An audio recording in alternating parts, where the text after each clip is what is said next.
क्या होता है कि मेंस में answer writing plays a very important role, because इसमें आपका बहुत सारी चीज़ें कंसिडर की जाती हैं. First, did you complete the paper on time. Second thing कि आपके आंसर की स्ट्रक्चरिंग कैसी थी. Did you meet the demand of the question. Did you address all the sub parts. तो ये बहुत सारी चीज़ें होती हैं जो हमें एड्रेस करनी होती हैं.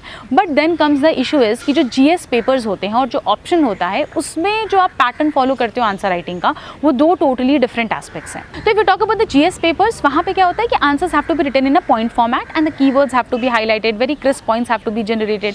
But coming on to optional, now if I say this pattern is followed throughout optional, that would not be the right thing to say. Rather I would suggest, I know about PSIR, I would go ahead with that only कि PSIR में we don't follow the point format, we rather go for paragraph wise answer writing.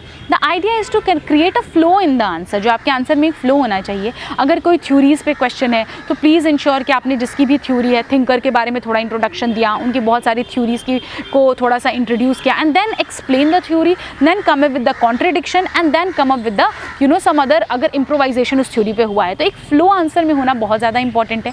Thinkers का mention करना is important, but ऐसा नहीं है कि आपके answer में सिर्फ थिंकर्स ही दिखने चाहिए. whichever are the relevant one or two thinkers you can give who are supporting the theory or the argument, one or two thinkers who are contradicting the theory and argument, and then you can come to a solution जहाँ पे you will mention about like if there is some improvised theory on that. ठीक है.